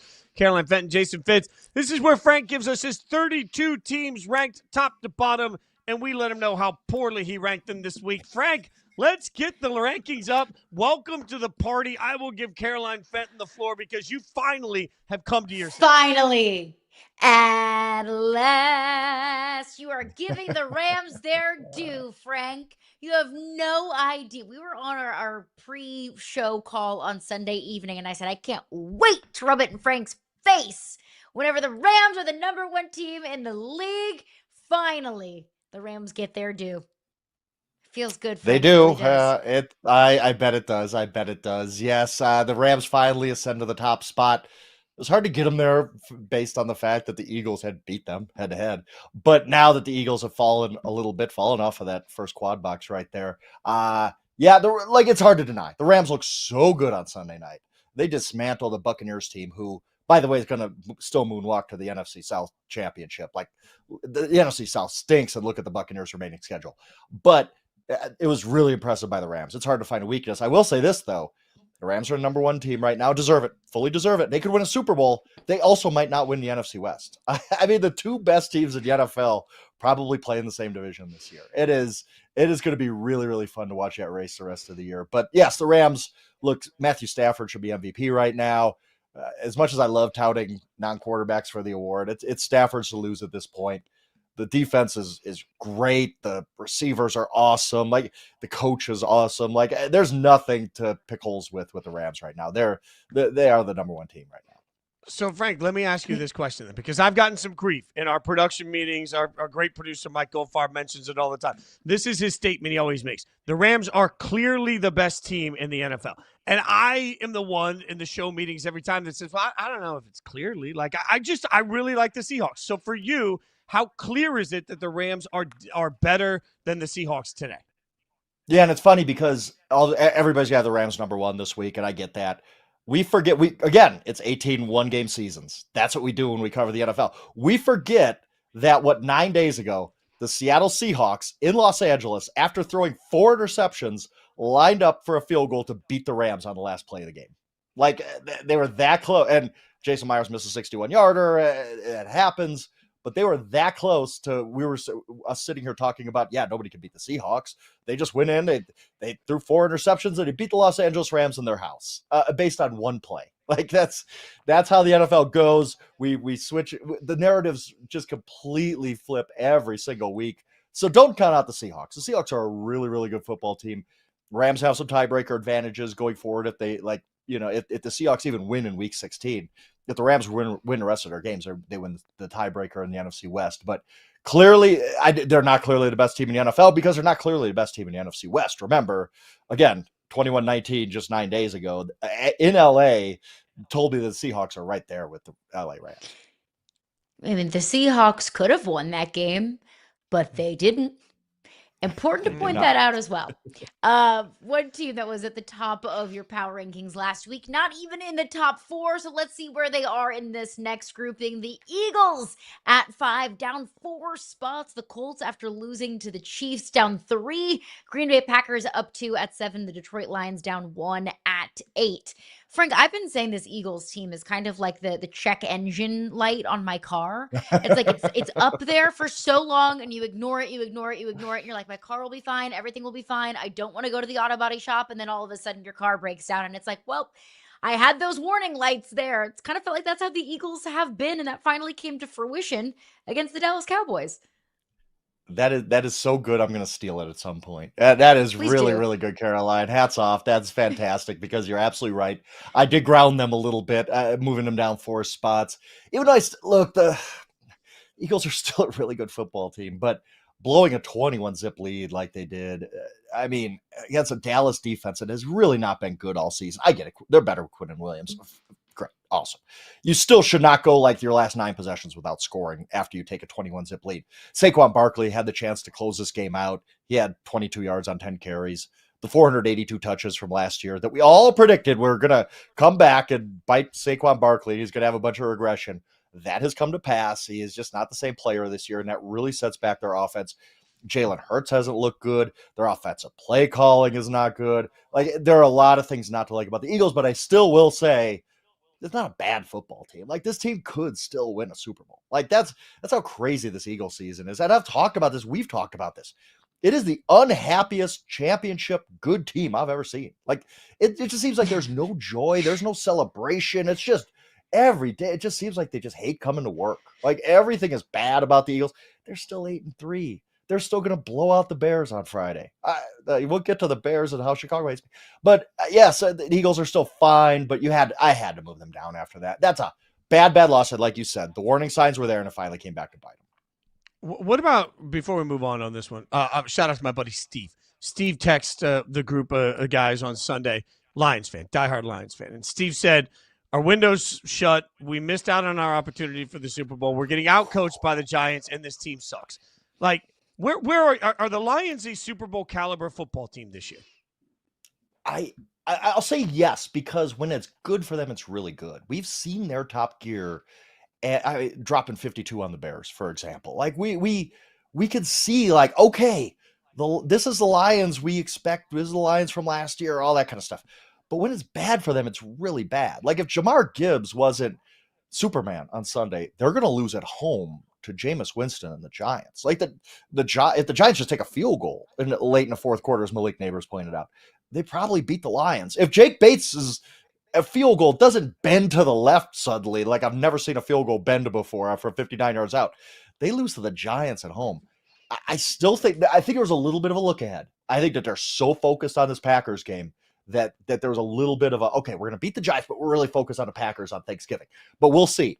If the Lions can't definitively beat the Packers, and I know the Packers are a good team, but this is a revenge game for them. This is a home game for them. This is a Thanksgiving game.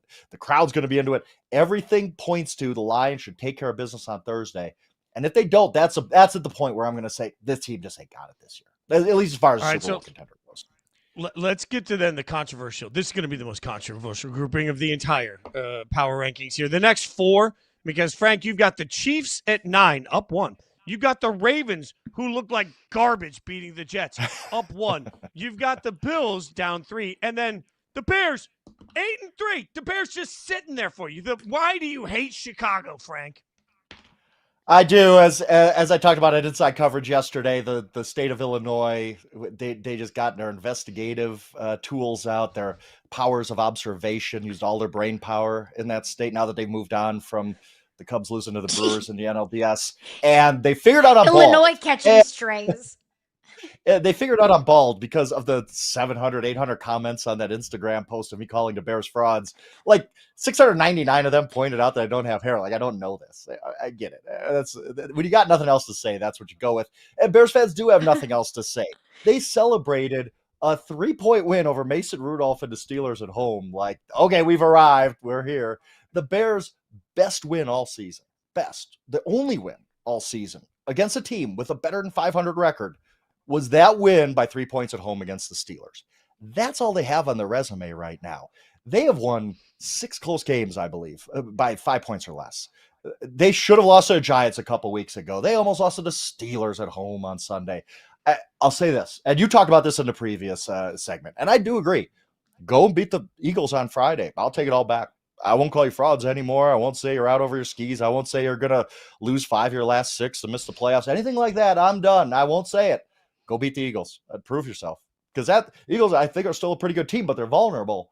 You can beat them if you think you are who you are. If you think you're this 8-3 quality team, okay, go beat the Eagles. We'll see. That's my approach with the Bears. I got to see it to believe it. Show it to me, and then I'll believe. Another just poor, downtrodden, lack of success. Just been so sad all season long. Chiefs fans, man, they are so deprived of anything good in their lives, aren't they? Tough life. The Chiefs, Very tough. hard for Chiefs fans. Oh, I'm playing the world's Chinese violin. Chiefs up 1 at 9, but 3 spots below the team that they just beat in the Indianapolis Colts. What more do you need to see from the Chiefs? Are you believers in the Chiefs after that late game comeback magic seemed to be back? I think my favorite stat of the week, which I wrote about this morning a little bit, is the Chiefs right now. I hope to get the numbers right at BetMGM. The Chiefs are plus 475 to win the AFC West, which is pretty big underdog, right? They are also the favorites to win the AFC period at plus 475. The exact same odds to win the division as they are to win the AFC. Odds makers have not given up on the Chiefs, and I still think they're a good team. Like the fact that the Colts lost this game on the road in overtime doesn't make me downgrade the Colts too much, but you do want to close out a game where it's 20-9. But the Chiefs still have this magic where they're just going to pull. We saw it finally. They win a close game. I think, like I just talked about the Lions having a proving game on Thanksgiving, I think the Chiefs have one too. All of a sudden, the Cowboys, we're going to talk about them in a little bit. They're kind of alive. Like they're a little bit pep in their step, right? Like Cowboys, we can go beat anybody. We just beat the Eagles. The Chiefs come to town. That's pretty much a fork in the road for the Chiefs. Like if you win that game, all of a sudden, yeah, you're probably making the playoffs at that point. Like we're all back on board. The Chiefs are a dangerous team.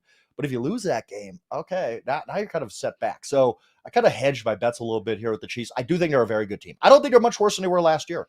As much as the record is much different, the only difference is they're losing close games this year. They won close games last year. The quality of play on the field is about the same for the Chiefs. And I still think they're going to make the playoffs and be a team absolutely nobody wants to play in January. That's going to be the worst gift that somebody gets for winning their division and getting a home field advantage is hosting Patrick Mahomes and the Chiefs. Yeah, here's your nice little reward for doing. Good luck, Patriots. Here, yeah, you're back in the playoffs. You get Patrick Mahomes in the first round. Oof. Oh. Yeah.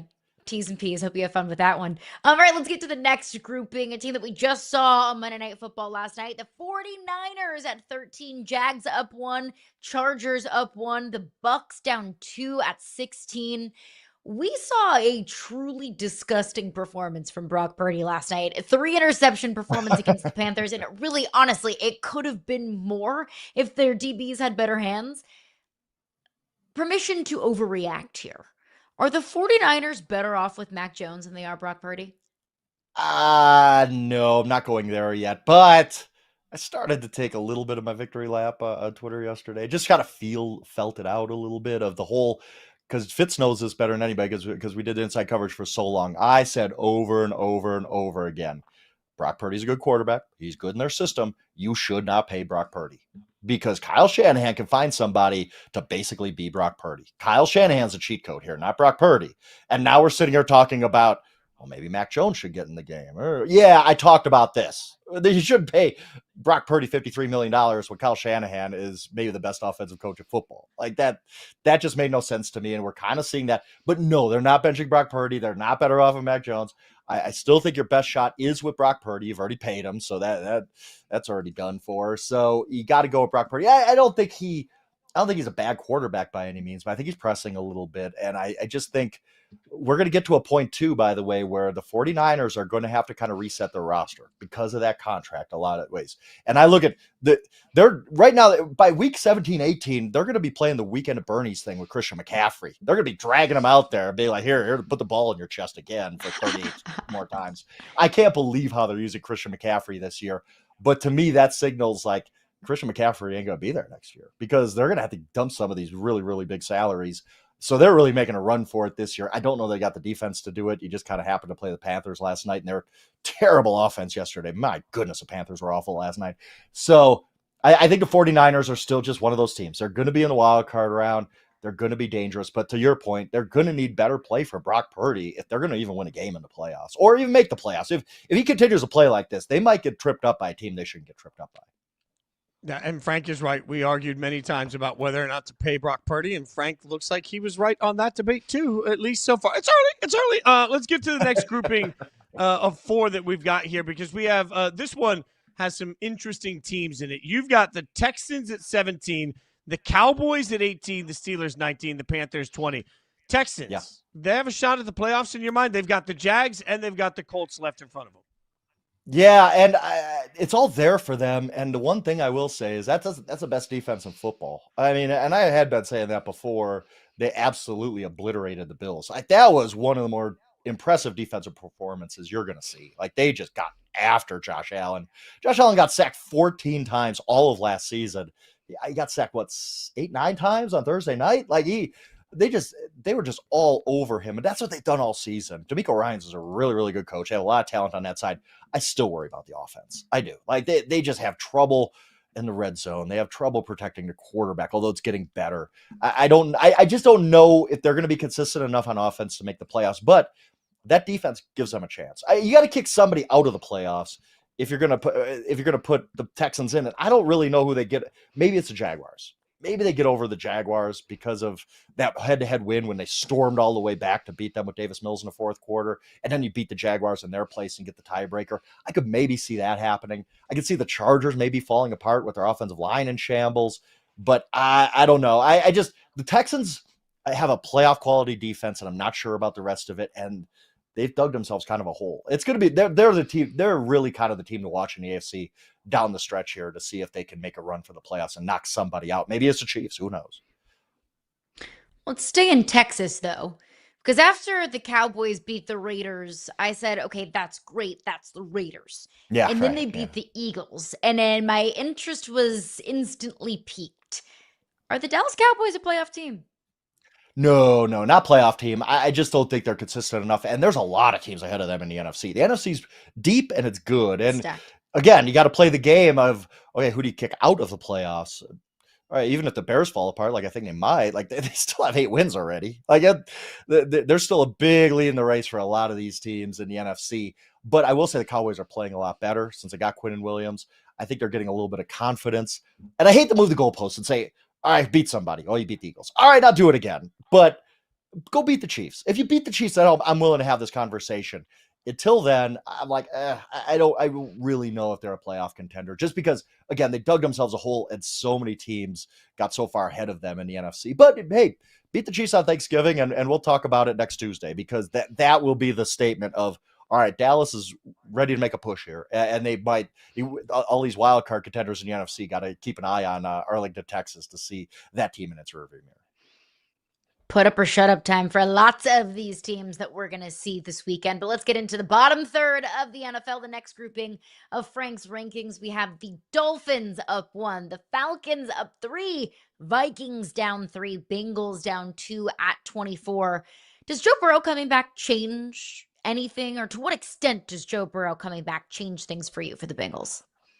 Yeah, and I could have put them higher because Joe Burrow does change things, but I just look at this team as it's just so flawed. Like that defense is not good. And to Fitz's point from a while ago, I tried to avoid it because I'm digging this hole on the Ravens, right? Like I've said already they're winning the AFC and they're my team and they're going to be in top 5 soon and blah, blah, blah. And you're right. Every week I'm like, oh, the Ravens, this isn't very pretty. Like, why can't you blow out the Jets? Why am I sweating this game? This isn't good. I will say, like, I'm going to be watching that game on Thanksgiving night, not because I think the Bengals can get back in the race, because they can't. They got 8 losses already. That ain't happening, especially with that defense. But they get to play spoiler down the stretch, and I can't put it past them. They're going to be fired up. They're going to be excited. We got our quarterback back. We can compete. I can't put it past them to beat the Ravens on Thanksgiving night, the way the Ravens have played and just barely beaten these bad teams. So that's an interesting game from that aspect, and that's why the Bengals are interesting going forward. Not because they're going to make a playoff push, because they're not, but hey, they're a more viable team with Joe Burrow, one of the 5 best players in the NFL, back in the lineup. Like, why not? Like, I'm excited to just watch them down the stretch. Not that, again, they're not going to make the playoffs or anything, but I'm excited to watch them because they're just a different team with one of the best players back. All right, let's look at the next grouping because obviously it gets us to Shador. Got to talk about them. The Commanders at 25, the Browns at 26, the Giants 27, the Cardinals at 28. I often say that taking on the Raiders defense right now is like me going up against Kobe in his prime and one-on-one in a gym. And then, by the way, somebody like, I don't know, lops off my leg right before the matchup. That's how bad the Raiders defense is. That being said, the Browns get the 49ers on a short week after a physical game against Carolina. Could Shador shock the world and do it again? Yeah, why not? I mean, the 49ers defense has been very up and down. Let's not forget they almost gave up 500 yards a couple weeks ago against an Arizona team that didn't have a starting quarterback, starting running back, or its number 1 receiver. Like, it's still not a good defense regardless of how they played last night. So I do think Shador, like, he's going to face a very good defensive coach in Robert Saleh. Robert Saleh is one of the best defensive coordinators in the NFL, and he's going to get a head coaching job pretty soon here. He's doing a lot. He's cooking a gourmet meal with some ingredients from the 7-Eleven down the street, right? Like this defense just is not the same without Bosa and Warner, but he's getting the most out of that unit, and he's going to scheme up some things for Shador. Shador absolutely deserved a second start. He did enough in that start against the Raiders. Yes, it's against the Raiders, but you looked at it, you said, okay, let's see it again. Let's see if this is something we could build on. I'm excited to see him. I can't lie. And I will say this. I'm going to credit everybody out there. The conversation about Shador Sanders was not that crazy on Sunday. I expected it to be, oh my goodness, Shador Sanders is going to win MVP or the rest of the year. Fires Kevin Stefanski for not starting this guy early. Or the haters are going to be like, oh, Shador. But no, it was actually kind of reasoned of just like, oh, he played well. Let's see what he could do next week. So kudos to everybody for not losing your minds last week on the Shador Sanders topic, because usually people lose their minds when it comes to Shador. That's the right approach. It was good. Take it at face value, right, and then move forward. Reason. Oh, we're lacking so much reason in our world. I am scared to go to the bottom 4 because it's a very scary place in the bottom. So is Fitz, of by the the way. NFL, Yeah, the so is depths Fitz. of the NFL. What's it take to get to the bottom of this thing, Frank? What the hell? I almost did it. Throw Fitz I a almost bone did here. it. I did. Can't even be good at being bad. I did almost switch those two on the doc I was working on. And because I said, I have not seen a team play worse than the Raiders have the past few weeks. The Titans have actually been kind of semi-competitive the last few games. Like they not that they were really competitive against the Seahawks, but they got in for a backdoor cover for those who dabble. They've played the Chargers tough. They played the Texans tough. Like it's at least the Titans are showing some signs of life where the Raiders have none. But the Raiders do have one more win and did beat the Titans head to head. So I couldn't do it yet. But again, I talked about this on Inside Coverage yesterday. Firing Chip Kelly, whatever you want to do, fine. You fired a special teams coach, fine, whatever. Pete Carroll, your son is the coach of the worst offensive line in football. Like if we're going to like ignore nepotism, we do need to call it out when it really blows up in someone's face. Pete Carroll took this job, I think, in part to get his two sons a job on the staff. And that's fine. Good. I want the best for my daughter too. I understand wanting to do that as a dad. But when your son is coaching the worst offensive line in football and other guys are losing their jobs as a result, yeah, you need to get called out for that because that's terrible. This Raiders team has just there's nothing there. Like it's so much worse. And it takes a lot for me to say this. It's so much worse than it even was under Josh McDaniels, and definitely worse than it was under Antonio Pierce. And I never saw that coming. I never thought we'd be sitting here by Thanksgiving saying, man, Pete's been worse than Antonio Pierce was. Maybe they should have just kept Antonio for another year. That's how bad it's been. It is really, really bad for the Raiders. And I'm sorry, Fitz. I love you, brother. But man, it has to. This has got to be a season from hell to watch this team actually get worse. When they were supposed to get, and I kept talking about this, like, okay, you're trying to get better and your ceiling is a really feisty last place team. Good for you. But I did expect them to get better. Like I expected them to be more competitive. And every week they're just getting blasted by the Browns of the world. The Cowboys came in and just, this is just awful football they're playing. Worst season I've ever watched in my life, and that includes Jamarcus Russell. There we go. You can check out his power rankings. Yahoo, obviously. Follow him at Yahoo Schwab. Get out there and let him know exactly how perfect his rankings were, because that's all anybody knows. Hi, Chicago. How perfect they were. Hi, Bears fans. Oh, Bears fans, get your boy. All right, Frank, appreciate you. See you next week where, maybe next week you'll do the right thing and put the Raiders at the bottom of this thing. Thanks, buddy. Appreciate you. Great Thank you, Frank. As always. Appreciate you. We'll take a look here at the recap. The Rams, number 1. The Titans, 32. The biggest risers, the Cowboys and Falcons, both up 3. The Cardinals and the Eagles, the biggest faller, down 4. Caroline, I do think, it'll be interesting to see what he does with the Ravens. He's given a lot of love to, haven't necessarily looked at, and what he does with the Bears. Like Bears fans, if you want to add him, they have the chance to prove him wrong this week against the Eagles. There are a lot of teams that have opportunities to prove it, that either we are not who we were early in the season or we are who we've been all year, and you just haven't been paying attention to us. So I think Thanksgiving and this Thanksgiving weekend is the perfect opportunity for the Bears, for the Texans, for so many teams that are kind of right on the bubble but have an opportunity to break through.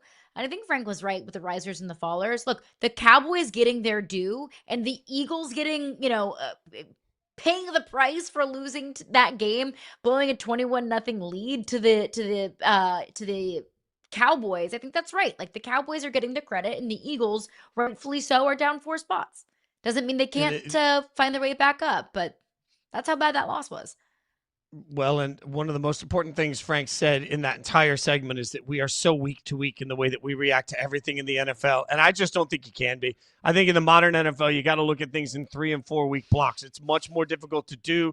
It's not as hot takey, but it gives you a more accurate representation of where teams actually are if we look at 3 or 4 week blocks. So when we see Shedeur against the 49ers, it's just another piece of evidence that can lead us towards getting the final answer. But the great thing is we don't have to have the answer right away. All right, we'll have the answers though tomorrow because that's what we're paid to do. Come back and watch Yahoo Sports Daily. She's Caroline Fenton. I'm Jason Fitz. We'll be back here tomorrow. Have a great day.